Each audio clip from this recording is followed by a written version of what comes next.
ها ماشي adiga joogay adigu bal waxa dadka ka jaahil dirta ama dadku su'aalo fara badan bay isweydiinayaan maskaxdooda ka guuxaya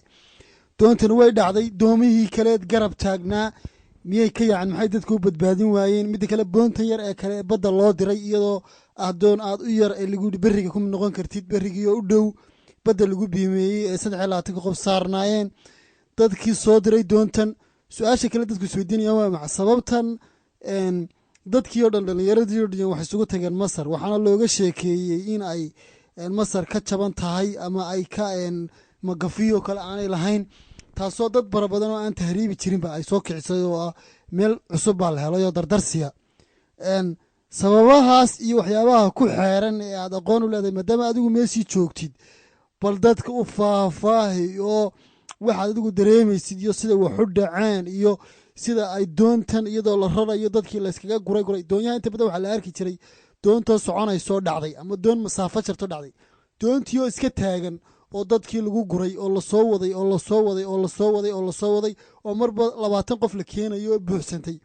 oo doonta dhexdeedii mudaharaadba ka dhacayba sida la odhan karo markii dambena dadkii layskaga tegey xitaa iyadoo doonyihii badnaa ee soo guray ay taagnaayeen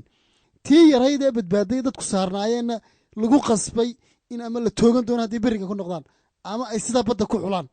oo siday sheegeen lagu yidhi ma noqon kartaan sidaa ku gala qasab ku gala doon yaro bila saacda lagu talagalay inaanay masaafada badan jirin oo tan gacan yara u ahayd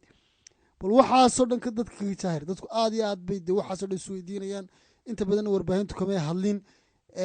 bal aad iyo aad waxaas ugu tafadir dadku Aljazeera News ha ka helaan xogtan muhiimka ah siday sheekadu u dhacday haddaan dib idinku yaro noqdo wax weeyaan meel aan Iskandariya meel la yiraahdo bahalu ka baxaan doonyahani marka meel xeebta ka yara go'an oo waxoogaa u jirta ayay doon weynaysi soo taagtaa halkaas loogu geeyaa dadka laashash yar baa dadka lagu guraa lagu qaadaa doonta weyn lagu gaarsiiyaa doontani meel badweyn kale kumay degin bartii ay taagneyd ee laga rarayay ee dadka rakaabka loogu geynayay bay ku degtay doomaha yar baa intay soo noqdaan Iskandariya yimaada dadkay qaadaan 20 iyo 30 qof bay u qaadaan doomahaas u geeyay doonta weyn marka bartii lagu rarayay iyadoo taagan bay degtay sababtuna sidan horeba idinku soo sheegay waxay ahayd tira ama number ka badan numberkii loogu talagalay baa la saaray sidii loogu waday ee loo saarayay dadkii loogu gurayay laba qalbac bay u kala dhacday inankaan hadeerta idin sheegayay Greegu jooga maanta la xidhiidhay waan la hadlay si wacan baan u waraystay wuxuu ugu yiri anu waxaan ahaa dadkii markii ugu dambeysay meesha la geeyay laashkii yaraa ee nagu wareejin lahaa kamaan soo degin buu yiri sababtan u badbaadayna sababtaas ahayd deeman u dhimanaynin oo tiisina may dhamaanin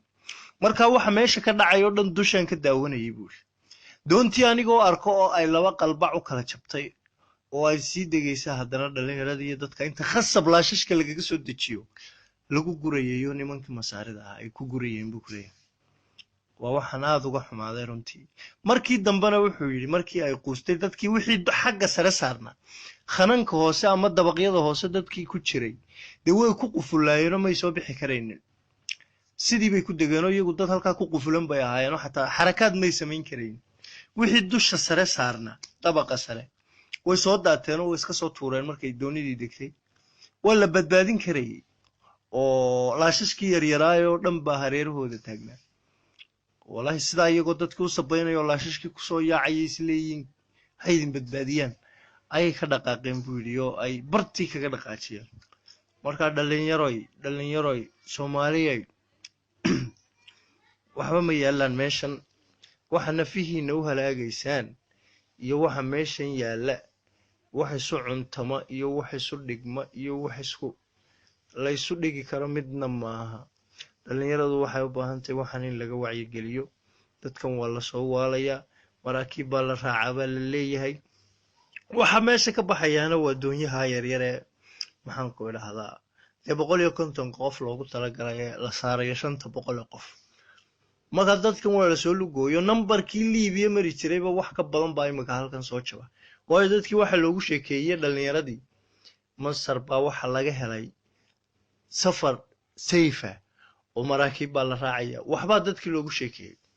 magaalada Qaahire Soomaali bay halka la taagantay la ciirciiraysa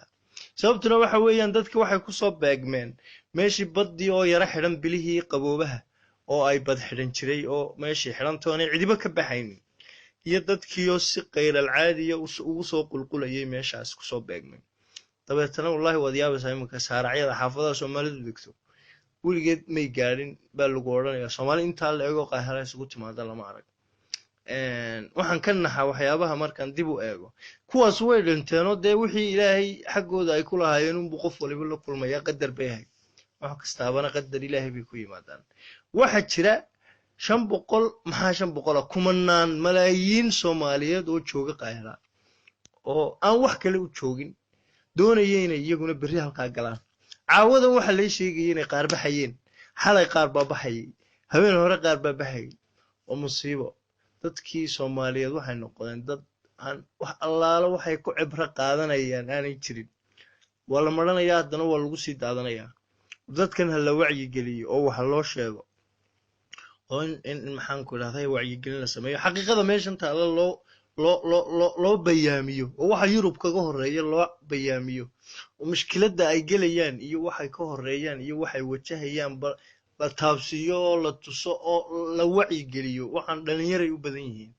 qof kaliya oo 35 jir ka weyn uu ku yar yahay hadduu jirana waa 2 2 3 dhowr ka boqol qof ee dhintay wallaahi arintaas waxay u baahan tahay in laga guntado oo laga dhiidiyo oo laga bareeray u baahan tahay arintaas. Assalaamu calaykum.